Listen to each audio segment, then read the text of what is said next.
This is Straight to the Source, your destination for food, views and big ideas. Brought to you by two of the best in the business, Tawnya Bahr and Lucy Allon.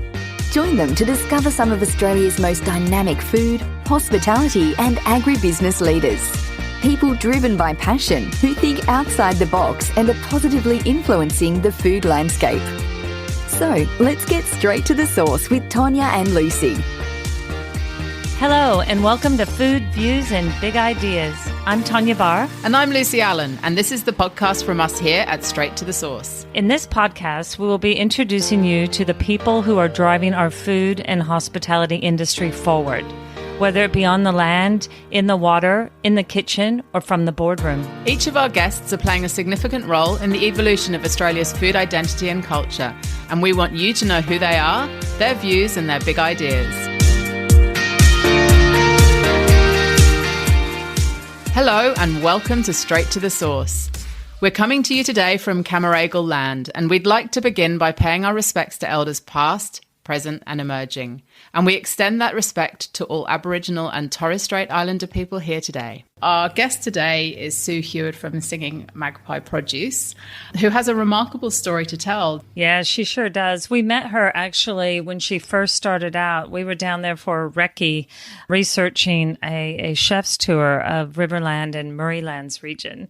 So yes, it's a great privilege to be able to spend some time with her just before Christmas and hear her story, because although Singing Magpie has been going just over 4 years, what she's accomplished in that amount of time is extraordinary and inspiring, and she's really paving her own way, self-taught. Yeah, she certainly has. She's returned to her roots, hasn't she? And she's most certainly getting the earth back under her fingernails. And I guess what I've learned from listening to her story is that she's brought a whole new perspective to their family farm, which has a 100-year history, and she's done it in quite a unique way. You know, she's a bit of a trailblazer within the food industry in a very short amount of time. And I think that's very inspiring. And you know, we're unearthing innovation and letting the people behind the food tell the story. And her story is exceptional. Let's jump in, shall we? Let's do it.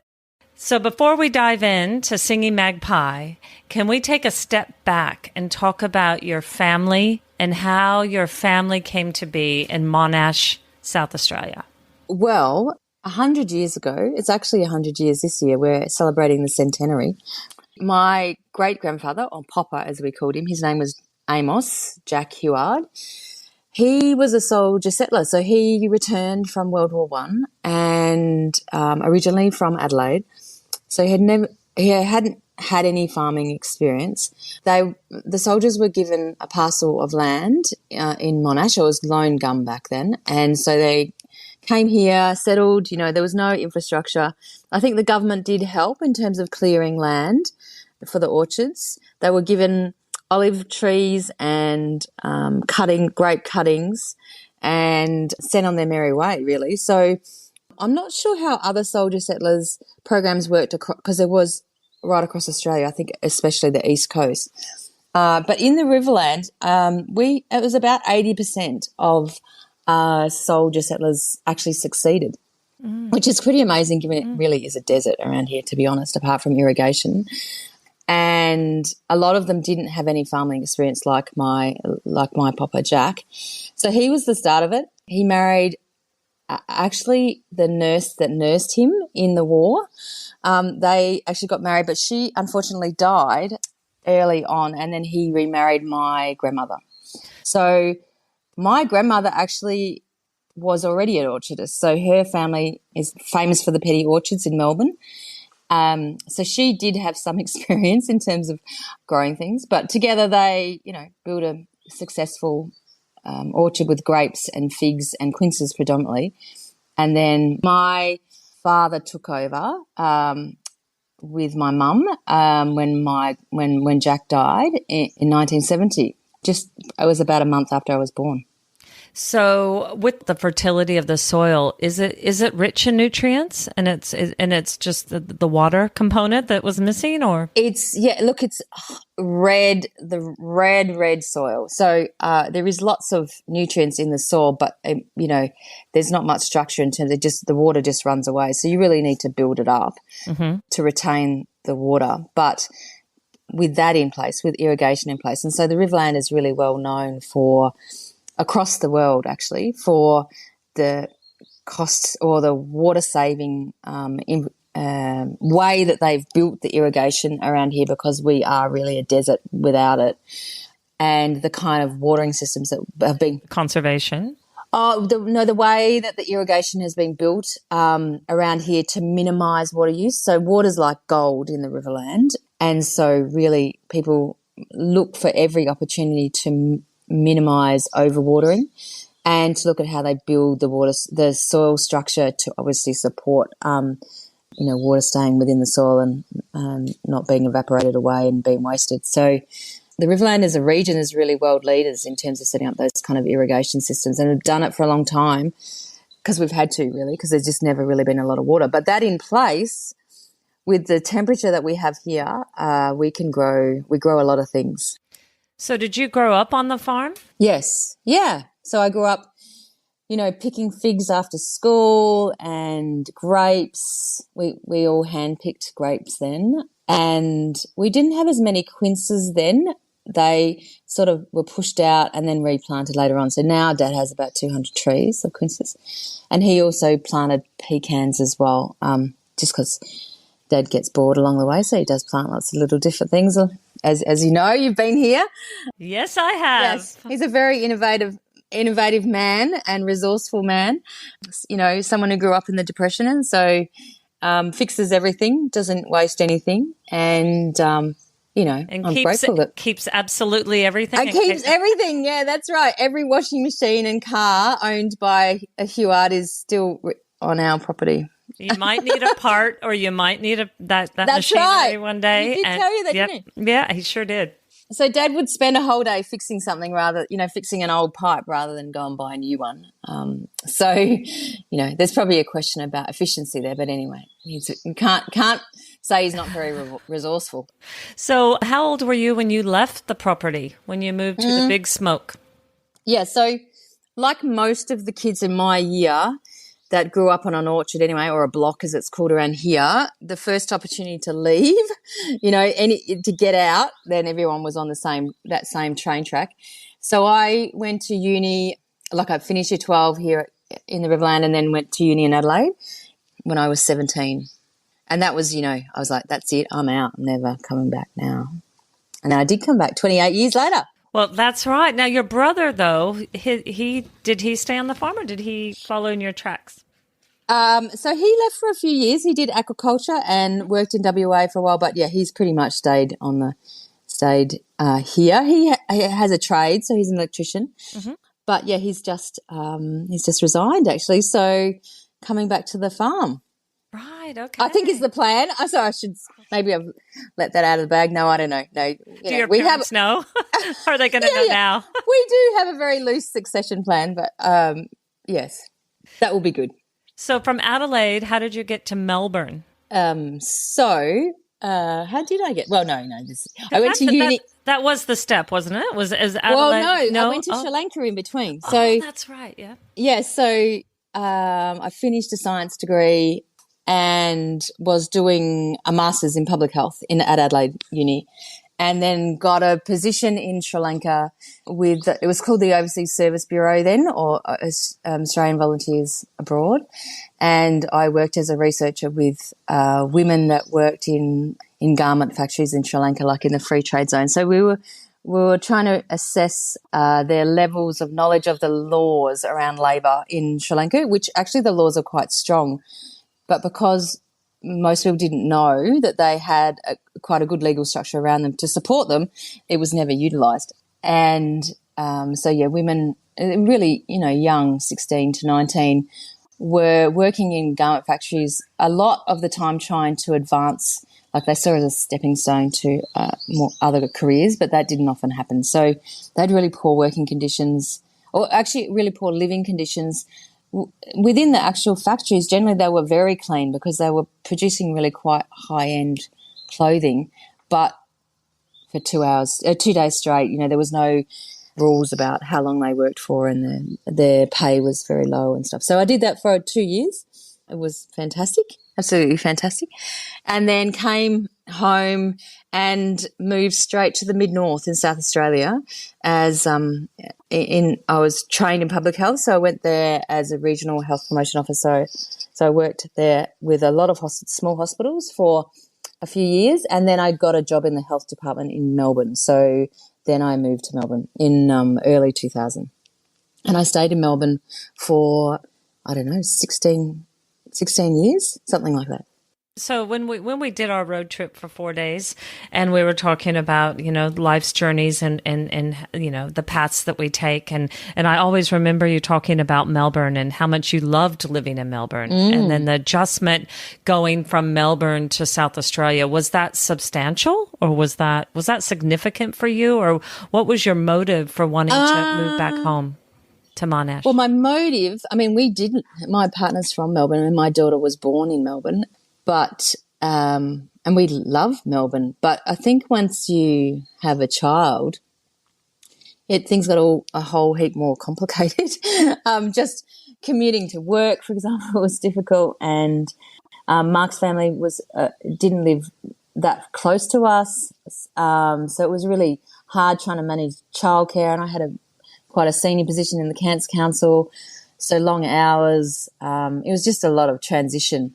It just changed. And we changed from, a party couple to, having a young child, and it was like, oh, my God, we need to grow up. Anyway, I always had this burning urge at some point in my life that I would come back. And once I got over the 17-year-old, I've got to get out, I always had this urge that I would come home. I just needed to find the right time. And I always had an urge to do something with food. Mm-hmm. And because my role was completely different, my professional career was in health. I didn't really, my role at that time was I didn't focus on nutrition or anything like that. I was actually working the Cancer Council on skin cancer. So we just decided we'd had enough, and Mum and Dad said, well, come home. And we're like, well, maybe we should. So we just did. Really made a decision. I reckon it was like June 2015, and by November we'd moved home. We moved home actually in January, but by November it was when we started to pack and, work out, oh, my God, we're doing this. So we moved home in January 2016. It was 40 degrees the day we turned up with a big semi with all of our stuff. It was crazy. And it was figs had started, so the next day we were in the fig shed cutting figs, and Mark, he worked on the orchard for that year, and then that was enough. He was like, oh, I'm working off farm now, so he does work off farm. And for me, it was a really lovely opportunity to just hang out, and I had this high pressured professional job for a long time, so it was really lovely just to work in the shed and pick figs and think about life. And I was lucky enough I could do commercial cookery that year, so I did a certificate 4 in commercial cookery here locally at the TAFE, and it just made me think about what I wanted to do in food. And Dad and Mum had said, we're so busy, they grow 40 tonne of figs a year amongst other things with the quinces and the grapes, and it's busy, and Dad said, we just don't have enough time to dry figs anymore. Maybe you should do that, because there's a real gap in the market. Not many people grow dried figs in volume, or in terms of, enough to be able to sell apart from locally. So that's how it started. We sold our first, it was something like 50 kilos. That was our first little batch of black Genoa figs on a Facebook post, just to friends. We didn't even, we weren't even sure what we were doing. We just thought we'd dry some and sell them, and we did that, and that's how we started in 2016. Well, formally, Singing Magpie started in January 2017, a year later, but we did some testing in that 16 year. So when you moved back to the area you grew up, did you look at it through different eyes? Oh, God, yeah, because, I hadn't lived here since I was 17. I'd always come home, but, when you're 17, all I was focused on was playing netball, tennis and getting out, going to uni. Yep. So you come back and it's like it's an amazing fruit bowl. Everything's grown here, and the climate is amazing, except for summer it can get really hot. But, it's beautiful and diverse, and there's so much opportunity that I just thought, wow, this is a field day. And I'd never sold anything before. I mean, I'd worked in marketing. I had a team of people that worked on marketing when I was at Cancer Council. So I knew a bit about advertising and PR and marketing, but, I'd never sold anything before. And I knew how to cook. So and Dad said, people want dried figs, which they did, they still do. So that was enough. That was kind of the stepping stone. But you didn't dive right into producing product, did you? Like value-added product? Was it more? Not in that first year. When we sold that first 50 kilos just to friends, really. Like I said, through. Was that more of a side hustle? Oh, that was just to see if people would buy dried figs. And then, but we did start Singing Magpie in 2017, but I also worked at RDA as well. So I started the online business first, really not knowing anything. I mean, I thought I'd be selling 1 kilo bags to people of dried figs, whole dried figs. And then we started to sun-dry quince, which no one else does. I don't think anyone else still does in Australia. So, we were really playing around with products. We still play around with products. Like, it's always an opportunity to create something new. I mean, the aim for us was to not necessarily grow the orchard by any means. We still want to use the same footprint, but how can we get more efficient with what we already grow, because there's a limited amount of water. So, Mum and Dad still do wholesale figs and quinces and grapes, but I have added to that in terms of what other products can we produce with the existing fruit we already grow. So we're trying to minimise the waste that we have here and be more efficient with what we can do.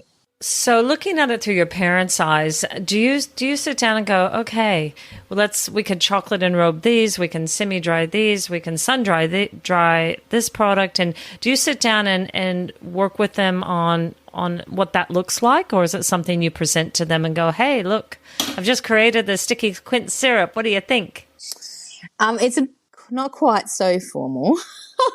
So the figs, the figs was the starting point. The quince was Mum's recipe, the sun-dried quince. So we just spent time perfecting that, and it took a little while. And now we've got to the point now where so you do have to cook the quince before you sun-dry it. So I don't have a commercial kitchen, so we do get someone to do that for us now. But we also, with the quince, we had this syrup, this poaching syrup that was left, from cooking, that is divine, and it was just a waste product. And we're like, well, we can't have it as a waste product. So it did take us a while to work out how to do it, but we now have that as a product. So the sticky quince syrup, which is divine. So in terms of our quince, every quince that we grow, we now use, whether we sell it to our wholesale, whether, Maggie Beer or Berenberg's if they take quinces, and then I take the rest in terms of cooking, both cooking, hand slicing, drying and selling, or like I said with the syrup, which was potentially a waste product and now is another premium product. So that was the quince story. The fig story continues, to be honest, because now we have fig leaves. So we're still testing how we'll use the fig leaves. Mm-hmm. And there's, a couple of products I've got in mind for that in the future. Natural progression was because there's a lot of other dried fruit grown here in the Riverland. So as I set up the online shop, you kind of need more than 2 products really to make it viable. So I have hand-selected growers, a couple that live near me and one that lives a little bit further away, but they're all in the Riverland, that produce premium quality fruit. And so that's always been our pitch, is that we don't want to sell bulk. We want to sell the best that I can find in the Riverland. So I buy other people's peaches, pears, apricots. And then as the online shop developed, we also now produce, do a whole lot of gift boxes and hampers. So we also do buy other people's plums, jubes, for example, that are grown here. Which are Chinese red dates, right? Yeah, Chinese red dates, mm-hmm. yeah. Mm-hmm. Almonds. And citrus. So we have citrus, a few trees ourselves, but I buy citrus from other people. So again, the whole aim is to use everything from the Riverland to promote the Riverland, except for the chocolate. So I do use Belgian chocolate that we, hand temper, and chocolate and robe, and they're also very popular. So it's very exciting to be able to just think creatively out of the box and not think about your produce as a commodity, but as a premium, potential for a premium product. So together, I feel very lucky because, mum and dad, their business is about bulk, volume, still premium, like the best they can grow. And I've just added in terms of trying to minimise waste and provide another income stream, which is Singing Magpie, but focused on premium products, so value-added products. So with actual awards, you have won. How many awards have you won all up? Oh, I actually haven't counted them up. I don't know the answer to that question. On the bottom of okay. Every one of them is amazing. Seriously, it gives you a boost in terms of feedback, individual feedback for yourself about, are you doing the right thing? Is it what people want? But also, obviously publicly it's fantastic. And each ward is different. So we did start with Sydney Fine Foods. I'm pretty sure that was the first one. That's how we met, actually. Yeah, that's how we met, yeah. So in that first year of producing the sun-dried quince, we won a champion awards for the sun-dried quince, which, at the time, I had no idea there was champion awards. I remember I just thought it was gold, silver, bronze. I had no idea at all. And I went to Mildura, that's the closest airport, and I was flying to Sydney for the awards. And you don't know what, you just know that you've won something, but you don't know what. And it was such a fluke. I sat next to a couple that were also going to the Sydney Fine Food, like for the same night. I could not believe it. So it was meant to be. And they said to me, oh, well, what are you going for? And I said, oh, well, I don't know what I'm going for. And they said, well, did you buy your ticket? I said, no, I didn't buy my ticket. So they said, well, so you've won something really big if you haven't bought your ticket, like if they've invited you.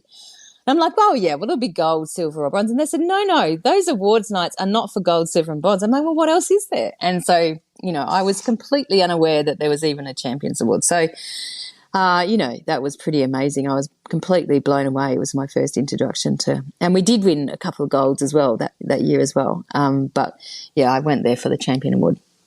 for the sun-dried quince. And I believe since then the sun-dried quince has actually got better. Like we've perfected it along the way because that was in the first year. So, that was But getting feedback, amazing. Was that instrumental in the growth of the product though? Yeah, because, it's really hard. The sun-dried quince is a lot of work, man. You got to hand slice, so cook it, hand slice it, which is a lot of labour. So, and then, sun dry it and then pack it. It's all done by hand. So it just keeps you going when you think, oh, this is just too costly to do it like this. But it's not too costly when you find the right customer who appreciates, how much you've gone through and that it's 100% quince. There's no filler. It's different to other quince. There's no other dried sun-dried quince, but it's different to quince paste, which can have 100% quince or it can have 20% quince depending on the recipe. And you're telling that Riverland story and that family story, and it's grown on the property. So you have that single origin aspect to it as well. Yeah, well, I think it is unusual. Like there's quite a lot of manufacturers out there doing, that do use Riverland produce, but they're not necessarily from the Riverland and they don't necessarily, live on the orchard and still grow stuff, like take it right through from growing to production. But also, as your business has grown and you have all this recognition, and people are being able to buy your product online as well as seeing it on menus and food service. In terms of employment and helping the community, what is Singing Magpie doing in that area? Well, it was Mum and I actually until 2019. And obviously Dad in terms of growing and that stuff. But when in he's terms listening of actually, to this, he'll say, "Hang on." Yeah, and he'll be like, "What about me?" Oh my goodness! Well, he does a lot, so I should mention him. But we got featured very early on in the Buy from the Bush life, if people know that campaign, back in November 2019, and it was a Saturday morning, and we just got blown out of the water with orders. Like, I mean, I've said this publicly before, it was probably $40,000 worth of orders in a week. And, you know, that was our year's worth of sales there in a week at that stage. So suddenly I went, oh my God, we haven't got any employees. What are we doing? So it was a bit slow on the employee you think you can do it all yourself, but you really know you can't. And it was the best thing ever. So we put someone on then who has, saved us so many times. He was so good at gift wrapping. And then, so that was in 2019. And then in last year, similar time frame in November, I actually got diagnosed with breast cancer. And I can't, there's a pivotal moment that happens in your life and I remember a nurse saying, and she knew I had Singing Magpie, and she's like, well, what's going to happen to Singing Magpie? And, it actually makes me cry to think about it now because it's almost a year later. But I said to her, I don't know. We might need to stop. But actually, if I can compose myself and tell you the rest of the story, it's actually a good story. But it made me realise, right, I can't do it all. This is crazy. I need to put more people on. And so, there's lots of bad things about cancer, but actually there's some pretty good things as well. It really makes you step back and think about life. So we put on another 2 people then because I wasn't going to be able to work much, and since put someone else on. So it goes back and forward in terms of employment, but that growth is so important, like as a value adder and also as the person who starts the business. You have to get to a point where you step back and go, all right, I need to be focusing on other things. I can't always be packing doing everything, putting the quints in the bag. Yeah. So it's actually been very good for me, apart from obviously trying to recover from cancer, to think about my role in the organisation, and hence why there's all these new products in my head now, because I'm doing that while the girls who are much better at it than me now, because my hands aren't as nimble now after having chemo. So yeah, we've got a nice little team. It does vary sort of between 2 and 4 depending on who's around and what's going on. And really the next step for us in terms of growth is, so we're still working out of our house. So we've got a dedicated space in our house that's food safe and all that sort of stuff. But you built that purposeful. Right? Well, we actually bought the house, and so we bought the house a couple of years ago, and in the whole scheme, it was like, okay, someone had set up an accounting business in the front of the house, so that became our food packing area. So yeah, when we built the house, we were looking for space. But yeah, my next step is I need to build now. I mean, we need a dedicated manufacturing space. We've got plenty of land here. I just need to make it happen. So watch your space for next year. Okay. Well, we'll have you back on. We'll see. We'll keep track of you. So what advice would you give other farmers that are looking to value add? Would it be brand, really looking totally at brand. Totally brand. So that's one thing I see all the time locally is some amazing products. Like the quality of food that comes out of this region, it still amazes me. But this is my personal experience. I don't always find people spend a lot of money they'll buy a new tractor before they spend money on their brand. And I know you need a tractor. I mean, I'm my father's daughter. I get it. But you need to spend as much time, if not money, on marketing because people buy with their eyes. And if you're serious about value adding, you need to have a good logo. You need to have a good brand set. Packaging, the whole lot. I mean, it doesn't mean you need to spend a lot of money to start off with, though. But, I started with 99 designs and got our logo there. And I remember I got a quote for $28,000 to do this whole marketing for me. And, I hadn't earned a cent. There's no way I could spend that money on marketing. So there are other ways, that you can, peel the banana. Is that the right?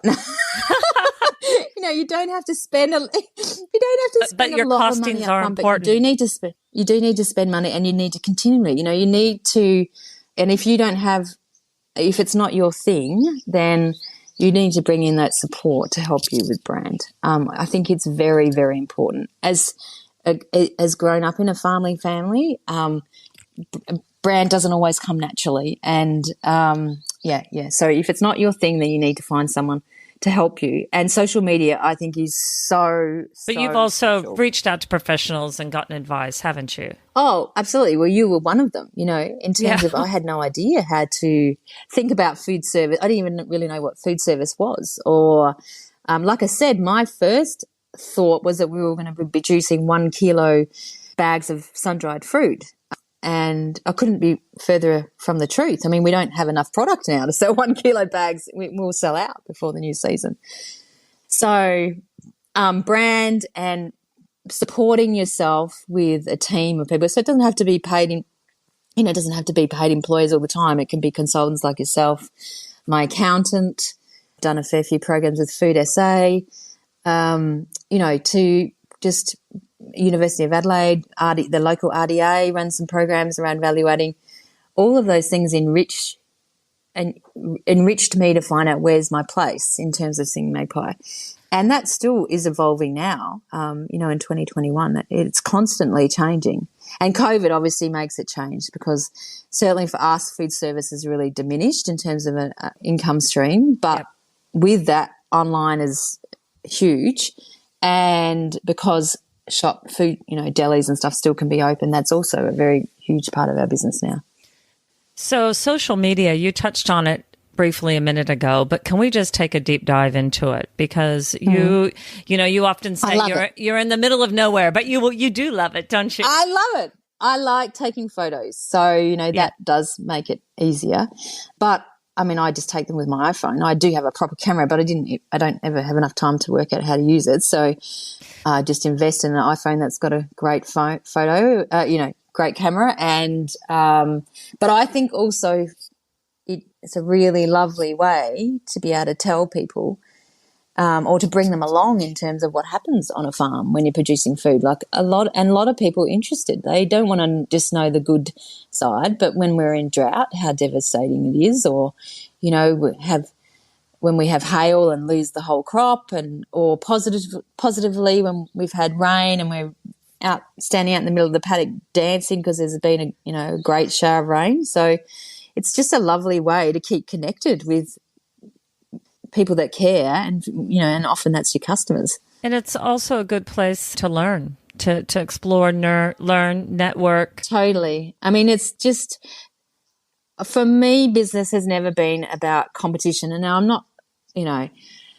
I get that there's competition, and I get that, I have competitors, but really on the other side of that, there's so much opportunity in terms of collaboration that, social media just provides that medium for that. You'll see something, go, oh, wow, that's what they've just done with their, chocolate strawberries, I could do with the figs, for example, or whatever. You just learn so much and can connect with people that you never thought you would connect with. Right across Australia, I have friends everywhere. It's really lovely. I mean, I see them as my friends, not just business associates. So it's a very lovely way to deal with isolation when you're in the middle of nowhere as well. So you've mentioned to me a few times about the importance of getting off the land, or the block, as you call it, for inspiration. Do you find that that's something that you really hunger to do often, or, it's so easy to get so busy that you forget. But I also realised particularly since cancer as well, that just getting that time to be away, whether it is just not just a holiday, but whether it's a holiday anywhere, it could be down the river. It doesn't, we can't travel far, but anywhere, just to get your head clear. Or it might be something, some kind of professional development, whether it's a food show or some kind of training, but it just allows your brain to think and be inspired. So maybe, last week we're in Wallaroo, and my natural first thing is to go and check out, well, what local food is grown around here, and what can I taste, and how they, and then a natural progression for that for me is always, well, what's their packaging? Because packaging is the bane of your life when you live in nowhere, trying to find stuff. So, yeah, that break is absolutely crucial. And again, on the cancer bend, having more staff, allowing you to step away to think about your products and where you want to go and how much you want to grow is really important. So, sure, you spend more on, on salaries, but you get that back in sales. I get that back in sales because that's my inspiration. That's where I'm thinking next. So you just mentioned growth. Is that something how far do you want to go? Like when you talk about business growth, where do you see Singing Magpie? It's really a hard one. I'm 51, just 51, just had cancer, and it's like, how big do you want to be? We've had massive growth in the last 2 years. And there's a lot of pressure to just go, out of control, go and get a $2 million grant. And actually that's the other thing. There's only $2 million grants out there. Where are the $20,000 grants of small growth?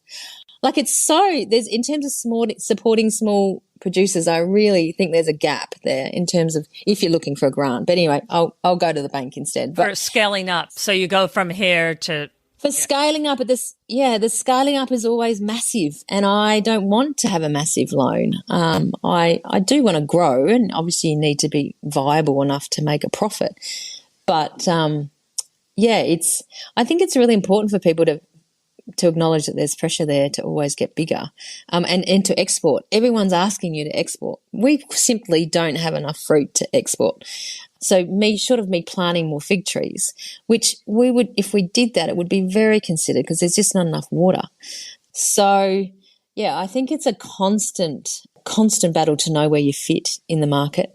We do need to grow a little bit. Like I said, we do need to build some space and stuff. But I'm always very measured in, one, not trying to overcapitalize, because I think when you're small, you just don't have, unless you find an investor, you don't want to have a massive loan over you because you can't have the freedom to think and be innovative. It's been my experience anyway. And maintain the quality that you... And maintain the quality. I don't want to sell out and, have mediocre stuff, but to have the volume, I'd have to go from a premium, like I'd have to bring in other levels of quality. Having the best you can produce, there's a limit on how much you can do that. And haven't you done that well? When you think back at the dried quince and you look at your chocolate enrobing and how everything's evolved and you've maintained that integrity and you keep, growing the range. Now you're dehydrating Riverland fruit, citrus. That's new, isn't it? Yeah, well, the citrus, so we have trees here and there's just citrus everywhere in the Riverland, and it's just such a natural progression. And also this time of year is when we start to get low in the other dried fruit because we're about to go into the new season in November and onwards. So it seems crazy not to do. And everyone wants citrus in their gin. So, yeah. So it seems gin sales are definitely up in the last couple of years as well. So it seems like a very natural progression, and it's all preservative free and from trees around us. It minimises waste. So it's a win-win for everyone, really. I just needed to actually purchase a dehydrator that was big enough to make some volume. So we've just done that. So that's exciting. It's lovely. It's great. It's just part of that story of the Riverland, really. It is telling that story, and it's also telling your family story, your history, and the evolution of Singing Magpie. Now, how did you come up with the name? Yeah, it was Father's Day, 2016. I only remember that because we were all having a barbecue. My cousins were here. It was at our other house, and I was like, Mark and I were doing we were doing a business development program then. It was the start of thinking about Singing Magpie formally, and we're like, right, we need a name. So we came up, I've still got the list actually. It was probably 50 or 60, all these Silverbush Mallee and all these different names. Anyway, I shortlisted it to 4. And then our very first event, which wasn't really about product but more about brand, because we didn't have much product at that point, I got people to vote on it. So there was about 1,000 people at this event. So that was the start of our mailing list, and also Singing Magpie Produce got voted number 1. So that's what we went with. That was my favourite as well, so that made it easy. That made it easy to... Yeah, and it's been lovely. Lots of people have commented on Singing Magpie as, a brand name and a logo, and And we have lots of magpies, so So- it kind of seems quite apt. Kind of makes sense, doesn't it? So if people want to find you, where would you send them? Oh, well, first and foremost, obviously to our website. So that tells the story of us and it gives you an idea of our products, and you can sign up for our newsletter, which is tenuously monthly. But it is where people find out first about what's new from us. And then following that, there's Instagram and Facebook. That has been, I have to say, absolutely wonderful for us as a business, and I thoroughly enjoy using them to tell our story. For me personally, and actually all of us at Straight to the Source, knowing you in a professional level and working with you over these years, and also just on a personal level, it's just such a wonderful story, and you've got so much support. And Singing Magpie has become front of mind and duly deserved all these awards you've gotten, and it's just wonderful to have you on this podcast. And I just want to say a huge thank you for all that you're contributing to the food industry, and for farmers out there that are looking at maybe creating another value-added product. Looking at Singing Magpie and what you're doing is inspiring. So thank you for that. Oh, well, that's very lovely. I mean, I have to thank Straight to the Source, because every time I'm stumped, I'm like, right, what do I do about this? Or not even when I'm stumped, but it's that constant conversation to say, what's the opportunity here? And I think that's what keeps me going in terms of small business. You don't always make a lot of money. It takes 3 years it took us 3 years to get a profit. But it is a passion, and it's really lovely to know that Straight to Source is there to kind of go, well, this is how you could do it, or this is someone who would be really interested in that. So, that makes it much simpler. You don't have to go and find that yourself. So in the future, who would you like to hear from on a future Straight to the Source podcast, Sue? Who should we invite on? Oh, I really would like to hear from, this is completely off the top of my head, but, there's a lot of talk about the future of plant protein. I'd be really interested to hear from local farmers, anyone out there that's doing that. So, the space what that is, what it looks like, and it kind of feels like a bit out there. And it's the same if you talk about edible insects and stuff like that. It kind of feels like something that's happening overseas. I know it's not happening overseas, but that it's kind of like this mythical kind of process. But I'd love to hear from a farmer that's really immersed in it and how they do it. And where they get the packaging from. I always want to know where people get their packaging from. Seriously, it's a constant dilemma. Are you on Pinterest quite a bit? Yeah, like where to get packaging. Is it recyclable? Can you get it in Australia? Can someone make it in Australia? I mean, they're my first questions, and then, it goes from there. So maybe I need to hear from someone who's had packaging. I think packaging is obviously on my mind, so something around packaging. Okay. Watch this space. Yeah. Well, thank you. Thank you. Well, thank you so much for tuning in with us today. We really hope you enjoyed listening as much as we've enjoyed the conversation. You'll find links to anything mentioned in today's chat in the show notes. We have some more extraordinary guests lined up, and we would love you to join us again. So please make sure you're following us on your favourite podcast app so you don't miss future episodes. We'd also love to hear any of your feedback, good or bad, or perhaps you've got a guest you'd love to hear from. You can let us know. And the best way to stay up to date with what we're doing, who we're talking to, and where you'll find us around the country is to become part of the Straight to the Source community at straighttothesource.com.au/community. Until next time.